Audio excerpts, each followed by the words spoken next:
열왕기상 2장 26절부터 46절 말씀까지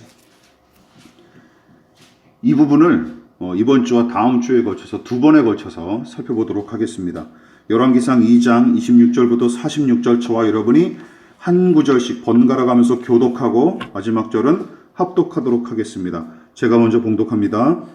왕이 제사장 아비아달에게 이르되 내 고향 아나돗으로 가라. 너는 마땅히 죽을 자이로되 내가 내 아버지 다윗 앞에서 주 여호와의 궤를 메었고 또 내 아버지가 모든 환난을 받을 때에 너도 환난을 받았은즉 내가 오늘 너를 죽이지 아니하노라 하고 아비아달을 쫓아내어 여호와의 제사장 직분을 파면하니 여호와께서 실로에서 엘리의 집에 대하여 하신 말씀을 응하게 함이더라. 그 소문이 요압에게 들림에 그가 여호와의 장막으로 도망하여 제단 뿔을 잡으니 이는 그가 다윗을 떠나 압살롬을 따르지 아니하였으나 아도니아를 따랐음이더라. 어떤 사람이 솔로몬 왕에게 아뢰되 요압이 여호와의 장막으로 도망하여 제단 곁에 있나이다.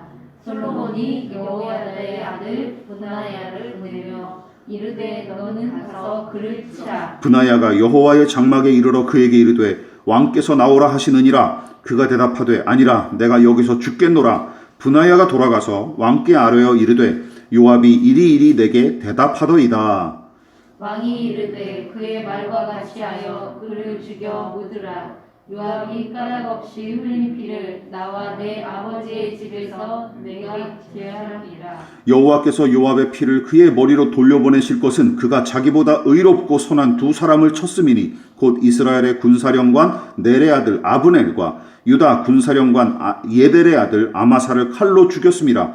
이 일을 내 아버지 다윗은 알지 못하셨나니 그들의 피는 영영이 요압의 머리와 그의 자손의 머리로 돌아갈지라도 다윗과 그의 자손과 그의 집과 그의 왕위에는 여호와께로 말미암는 평강이 영원히 있으리라. 여호야다의 아들 브나야가 곧 올라가서 그를 쳐 죽이매 그가 광야에 있는 자기의 집에 매장되니라. 왕이 이에 여호야다의 아들 브나야를 요압을 대신하여 군사령관으로 삼고 또 제사장 사독으로 아비아달을 대신하게 하니라. 왕이 사람을 보내어 시므이를 불러서 이르되 너는 예루살렘에서 너를 위하여 집을 짓고 거기서 살고 어디든지 나가지 말라. 너는 분명히 알라. 내가 나가서 기드론 시내를 건너는 날에는 반드시 죽임을 당하리니 내 피가 내 머리로 돌아가리라. 시므이가 왕께 대답하되 이 말씀이 좋사오니 내 주 왕의 말씀대로 종이 그리하겠나이다 하고 이에 날이 오래도록 예루살렘에 머무니라. 3년 후에 시므이의 두 종이 가시왕 마가의 아들 아히스에게로 도망하여 간지라. 어떤 사람이 시므이에게 말하여 이르되 당신의 종이 가드에 있나이다. 시므이가 그 종을 찾으려고 일어나 그의 나귀의 안장을 지우고 가드로 가서 아기스에게 나아가 그의 종을 가드에서 데려왔더니 시므이가 예루살렘으로부터 가드에 갔다가 돌아온 일을 어떤 사람이 솔로몬에게 말한지라. 왕이 사람을 보내어 시므이를 불러서 이르되 내가 너에게 여호와를 두고 맹세하게 하고 경고하여 이르기를 너는 분명히 알라. 내가 밖으로 나가서 어디든지 가는 날에는 죽임을 당하리라 하지 아니하였느냐. 너도 내게 말하기를 내가 들은 말씀이 좋으니이다 하였거늘 내가 어찌하여 여호와를 두고 한 맹세와 내가 내게 이른 명령을 지키지 아니하였느냐. 왕이 또 시므이에게 이르되 내가 내 마음으로 아는 모든 악 곧 내 아버지에게 행한 바를 내가 스스로 아나니 여호와께서 내 악을 내 머리로 돌려보내시리라. 그러나 솔로몬 왕은 복을 받고 다윗의 왕위는 영원히 여호와 앞에서 견고히 서리라 하고 다 같이 여호야다의 아들 브나야에게 명령하매 그가 나가서 시므이를 치니 그가 죽은지라. 이에 나라가 솔로몬의 손에 견고하여 지니라. 아멘. 예, 우리 말씀의 제목을 다 같이 한번 읽어보시겠습니다. 시작. 솔로몬의 손에 견고하여 지니라. 예, 솔로몬의 손에 견고하여 지니라 라는 제목으로 하나님 말씀 전하도록 하겠습니다. 다윗이 그의 조상들과 함께 장사되었고 마침내 솔로몬이 이스라엘의 세 번째 왕으로 등극했는데 본문은 그의 통치로 말미암아 이스라엘 나라가 심히 견고해졌다며 두 번씩이나 강조합니다. 그 내용이 12절과 46절에 이렇게 두 번씩이나 등장하죠. 이 기록은 이스라엘 나라가 솔로몬의 통치를 통해 국력이 비약적으로 성장함과 동시에 그 어느 때보다 견고하게 나라의 기강과 틀이 잡혀갔던 시대였음을 짐작하게 합니다. 그뿐만이 아닙니다. 이 두 구절은 솔로몬의 통치에 관해 전반적으로 평가한 내용이기도 하지만 작게는 솔로몬이 감행한 이 본문의 조치를 통해 나라의 기강과 틀이 견고하게 자리매김하기 시작한 사실도 분명하게 보여주는 것이죠. 자, 그렇다면 문제가 생깁니다. 뭐냐 하면 솔로몬이 즉위한 뒤에야 나라의 기강과 틀이 견고하게 잡혔다면 어떤 해석이 나올 수 있죠? 솔로몬 이전에 다윗이 다스리던 시대에는 지금보다 허술했다고 보는 게 맞습니다. 그렇죠. 물론 다윗은 성군으로서 이스라엘 역대왕 중에서도 가장 추앙받는 인물이고 여러 차례 언급했다시피 하나님께서 내 마음에 드는 사람으로 칭찬하실 만큼 경건한 믿음의 소유자였습니다. 또한 사울 왕의 통치로 말미암은 폐해를 적절하게 수습함과 동시에 솔로몬의 통치기에 누리는 부강함도 다윗의 통치를 통해 그 기반이 마련된 게 사실이에요. 그렇다고 다윗이 이스라엘을 완벽하게 다스렸느냐라고 묻는다면 그렇지 않다라고 우리는 대답할 수 있습니다. 완벽한 인간이 존재하지 않듯이 완벽한 통치자도 있을 수 없습니다. 역사상 완벽한 통치자라고 할 만한 사람들을 여러분 한번 떠올려 보십시오. 있습니까? 없어요. 있으면 그건 그냥 신화적으로 사람들이 각색해서 꾸며낸 이야기에 불과할 것입니다. 다윗도 연약한 인간이었기 때문에 미흡하거나 잘못한 일이 적지 않았습니다. 특히 유언에서 부정적으로 언급한 요압과 시므이는 물론이고 솔로몬이 친히 처단을 명령한 아도니아까지 모두 다윗과 밀접한 관계를 유지했던 사람들이죠. 문제는 다윗이 살아생전에 이들을 불쾌하게 여겼기는 했지만 그들이 저지른 행위에 대해서 제대로 처벌한 적이 없었고 그로 말미암은 여파를 수습하는 일은 누가 감당했던 거예요? 고스란히 이 아들 솔로몬이 감당했던 것입니다. 솔로몬과 그 다음 세대까지 그 여파가 계속 이어지는 거예요.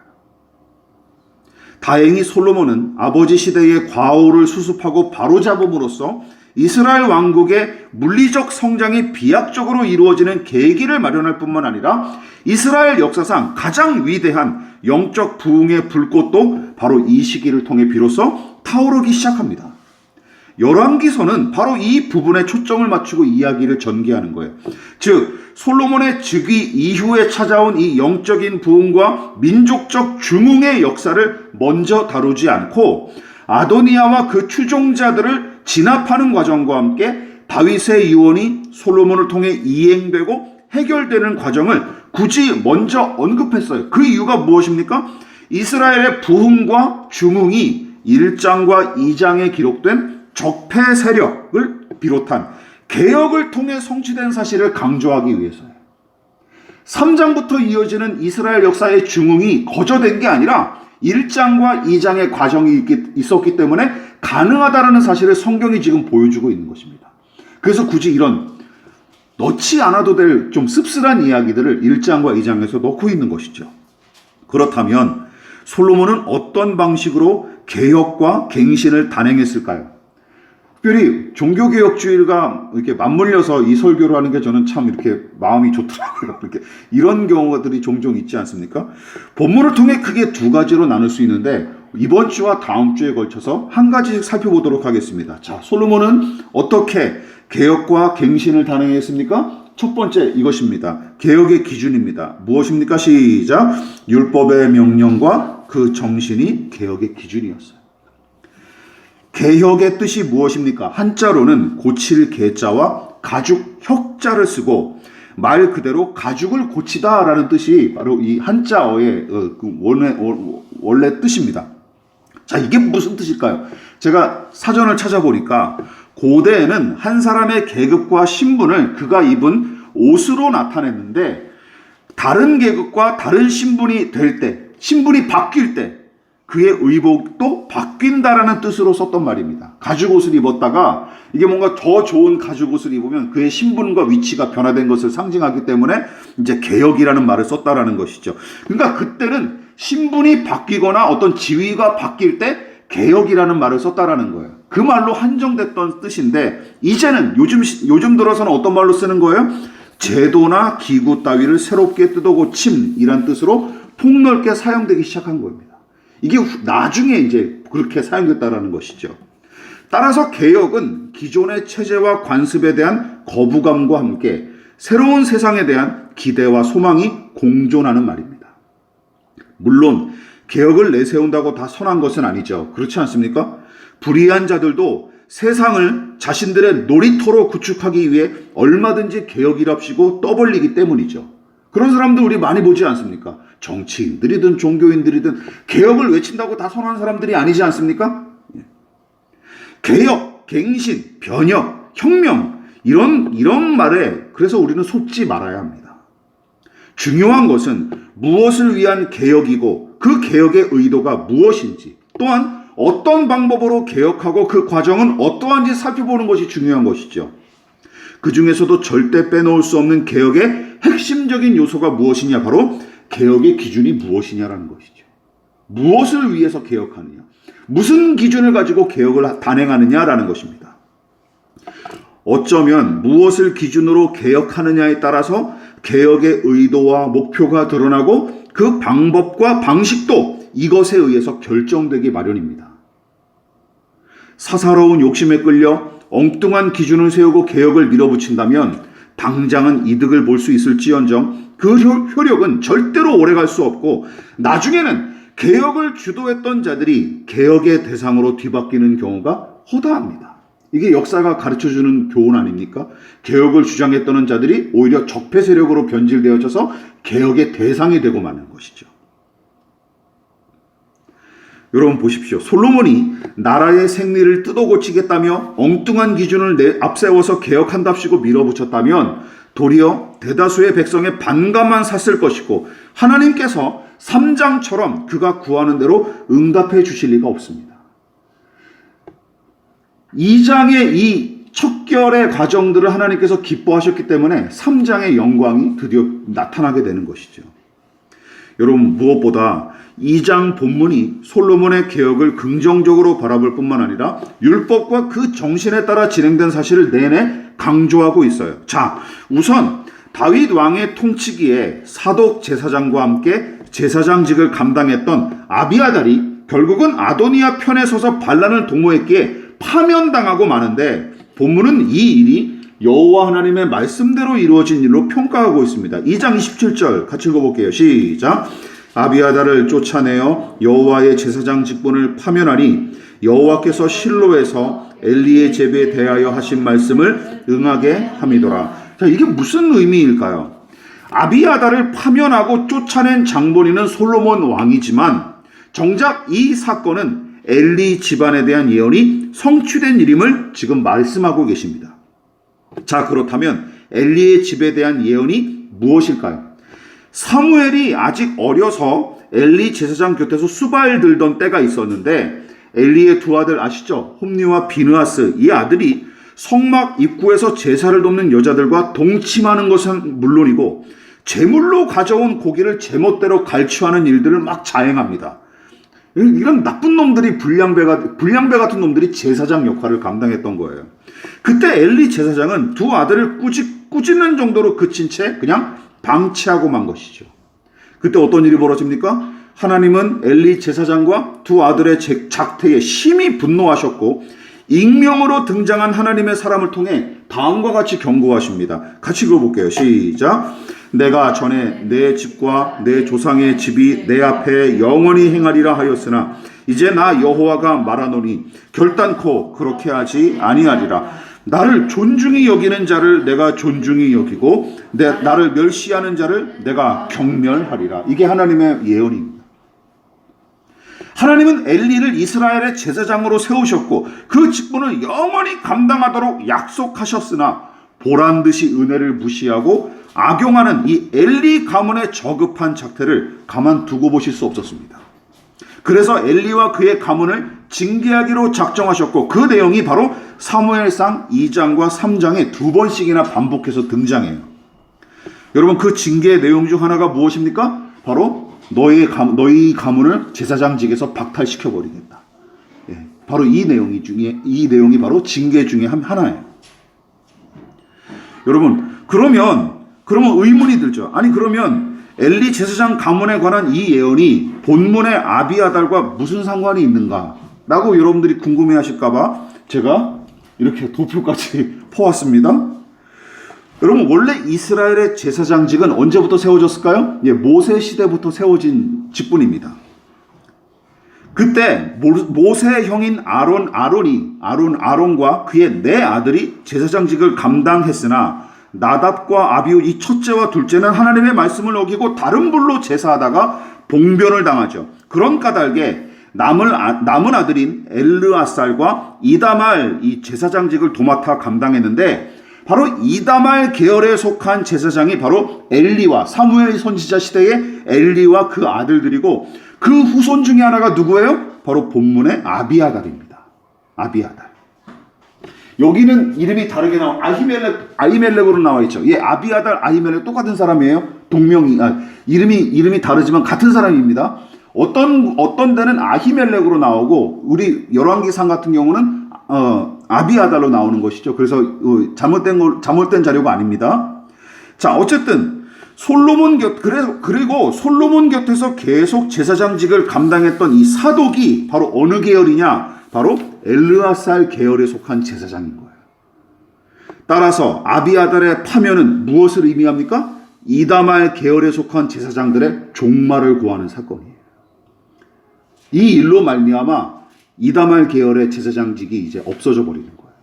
비극이죠. 얼마나 참담한 일입니까? 역사를 걸쳐서 가문이 내내 해오던 일이 이놈 때문에 그냥 딱 끊겨버린 거예요. 그러니까 이다말 계열에 속한 제사장들의 종말을 고하는 일임과 동시에 엘리 제사장 가문을 향한 경고와 징계의 예언이 바로 이 일을 통해서 성취되고 맙니다. 그러니까 아비아달은 엘리 제사장의 후손으로서 이다말 계열의 마지막 제사장이 되고 만 겁니다. 이다말 계열의 마지막 제사장이 되고 만 거예요. 또한 이 일을 계기로 이스라엘의 제사장직은 사독을 비롯한 엘르아살의 후손이 전적으로 감당하기 시작하는 것입니다. 예, 이때부터 이제 엘르아살 계열의 이제 제사장직만 계속 내려오는 거예요. 이쯤에서 생각해 보십시오. 만일 제사장의 직분과 권위를 아무도 손댈 수 없다면 엘리의 두 아들 제사장도 가만히 내버려둬야 옳습니다. 그렇지 않습니까? 따라서 그들을 징계하지 않은 아버지 엘리 제사장의 행위도 칭찬을 받아야 됩니다. 원래는. 그러나 하나님은 아버지이자 제사장인 엘리의 이 미온적인 태도를 신랄하게 비판하셨고 더 나아가 두 아들의 막중한 죄악을 수수방관한 데 대해 무거운 책임과 대가를 요구하셨습니다. 여러분 솔로몬이 아비아달을 파면한 이유도 바로 여기에 있습니다. 그가 왕권을 가지고 마음대로 막 휘두른 게 아니에요. 하나님의 주권적 선택과 기름 부음의 과정을 전혀 염두에 두지 않는 이 아비아달 제사장. 그래서 아도니아의 반란을 막 지지하고 그러지 않았습니까? 기름을 붓지도 않았는데 말이죠. 그래서 정신 나가버린 거예요. 탐욕의 눈이 멀어서. 제사장인데도 불구하고 말이죠.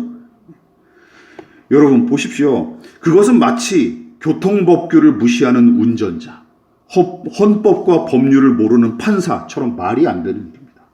하나님의 주권적인 선택과 기름 부음의 과정을 전혀 염두에 두지 않는 무시하는 제사장. 이거 말이 안 되는 거예요. 예, 말이 안 되는 거예요.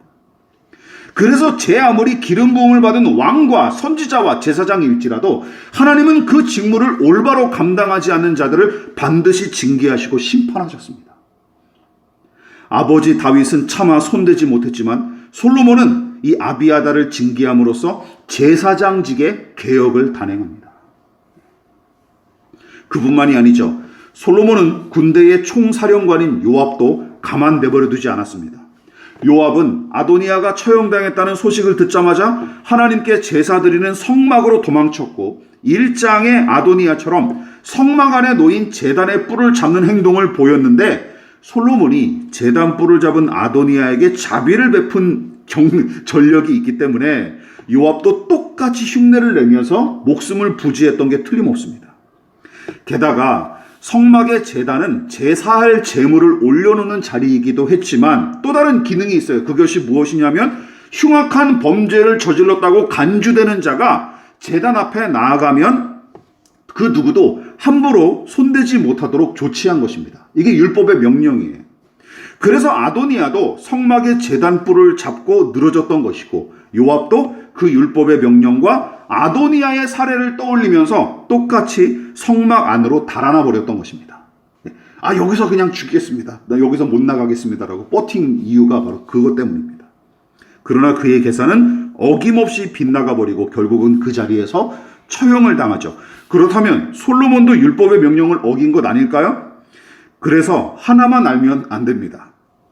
하나님의 율법은 우리가 생각하는 것만큼 그렇게 허술하지 않아요. 성막의 제단이 모든 사람을 보호해 주는 것이 아닙니다. 고살자, 즉 고의로 살인을 저지른 자는 거기서도 보호받을 수가 없었어요. 출애굽기 21장 같이 읽어보겠습니다. 시작. 만일 사람이 고의적으로 한 것이 아니라 나 하나님이 사람을 그의 손에 넘긴 것이면 내가 그를 위하여 한 곳을 정하리니 그 사람이 그리로 도망할 것이며 사람이 그의 이웃을 고의로 죽였으면 너는 그를 내 제단에서라도 잡아내려 죽일지니라.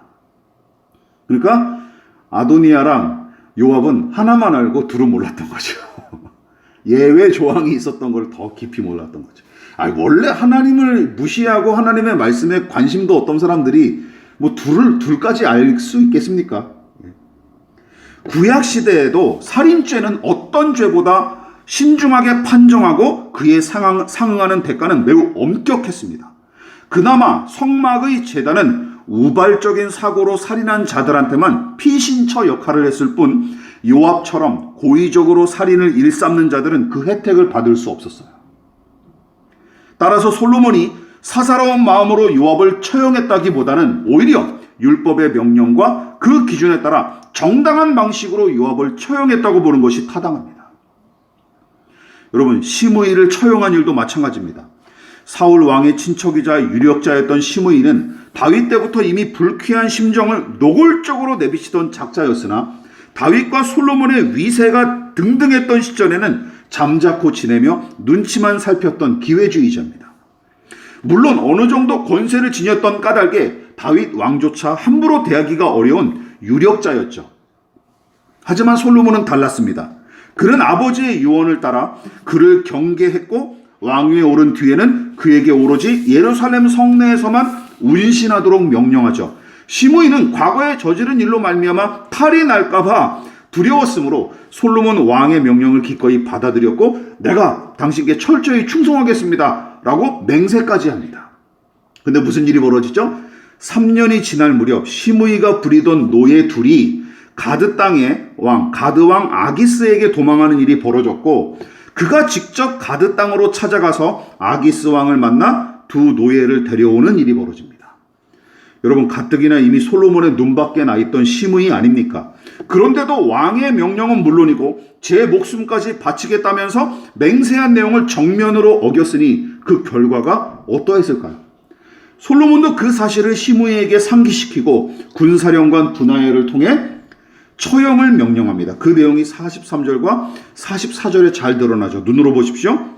자, 물론 누군가는 저도 처음에 읽을 때는 그런 생각이 얼핏 들었어요. 설교를 듣는 여러분들도 이 생각이 드시는지 모르겠습니다.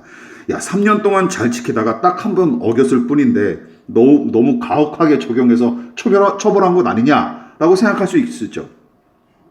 이 부분에서 저는 도망친 두 노예를 찾으려고 시므이가 몸소 가드 땅을 찾아간 일 자체가 이상하게 여겨졌습니다. 이거 이상하지 않습니까? 잘 들어보십시오.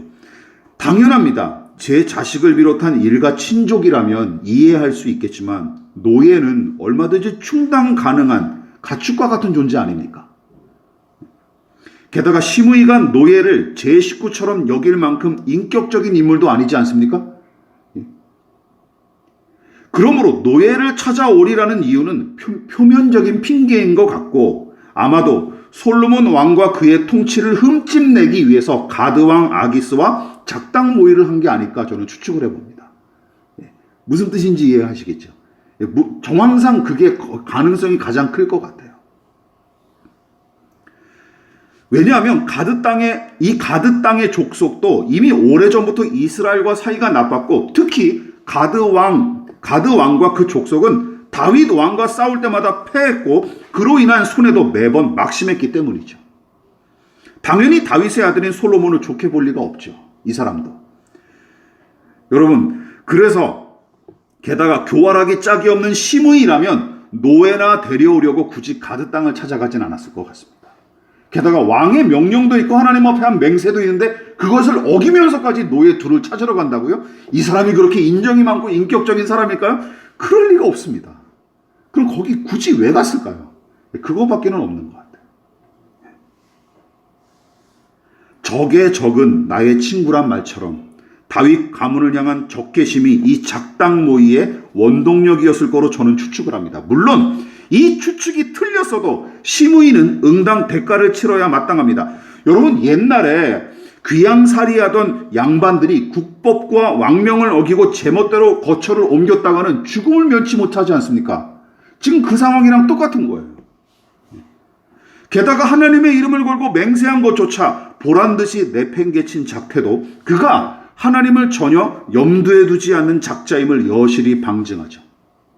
또한 솔로몬은 요압과 시므이를 마구잡이로 처벌하지도 않습니다. 35절과 46절 여러분들이 가진 성경을 보십시오. 반드시 누구의 손에 맡겼어요? 군사령관 브나야를 통해 처벌하도록 조치했고 율법의 기준에 따라 반역자들을 처단하기 위해 힘씁니다. 여러분, 몸에 난 고름을 짜고 썩은 부위를 도려내는 일처럼 개혁을 위해서는 썩은 관념과 낡은 시스템을 폐기하고 교정해야 되는 성장통이 수반되기 마련입니다.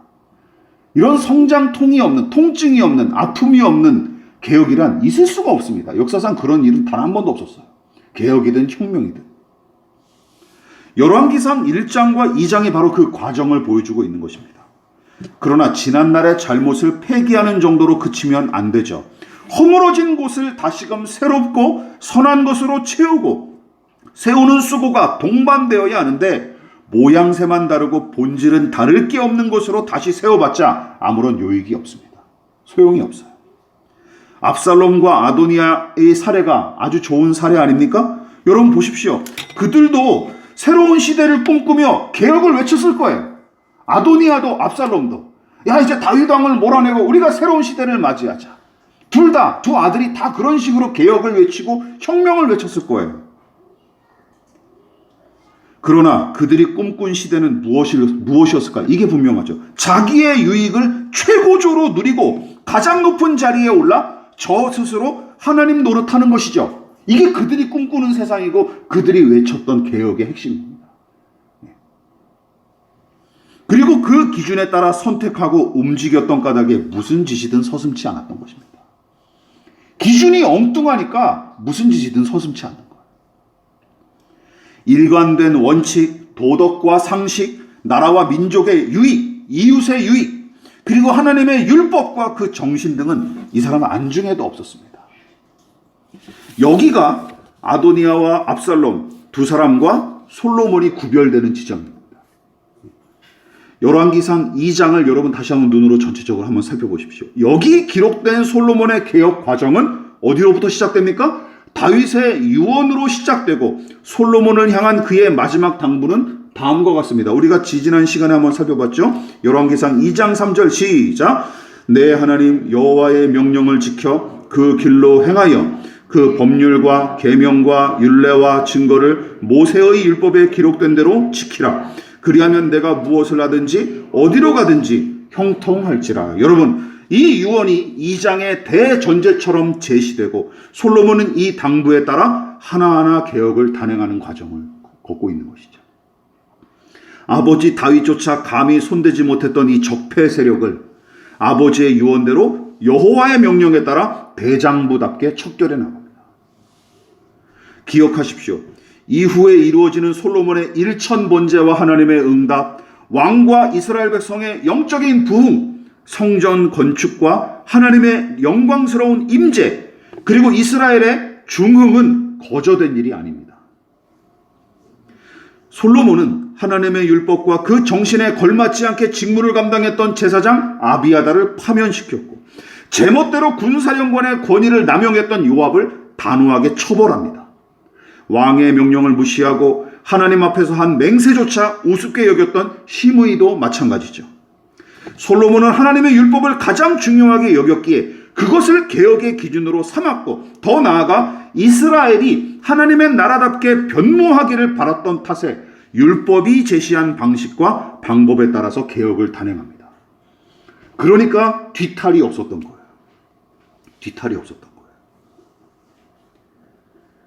여러분, 보십시오. 하나님은 이 일을 기뻐하시고 솔로몬의 통치를 통해 그래서 이스라엘을 견고하게 하신 것입니다. 말씀을 마무리하도록 하겠습니다. 어제와 다른 오늘을 살고 싶으십니까? 그리고 오늘과 다른 내일을 꿈꾸십니까? 이것보다 더 중요한 질문이 남았어요. 무엇일까요? 무엇을 위해 변화하고 싶으십니까? 무엇을 위해? 그리고 당신은 무엇을 폐기하고 무엇을 새롭게 쌓아갈 생각이십니까?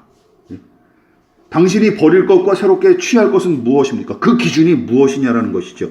개혁의 기준이 무엇입니까? 변화의 기준이 무엇입니까? 혹시 이런 것 아닙니까? 더 많은 돈과 더 넓은 땅과 더 높은 자리를 얻는 것, 더 안락하고 성공적인 삶 등등, 이와 같은 기준에 따라 개혁한답시고 새로워진답시고 몸부림쳐봤자 우리의 내면과 중심은 꿈쩍도 하지 않을 뿐더러 변화는 기대할 수가 없습니다.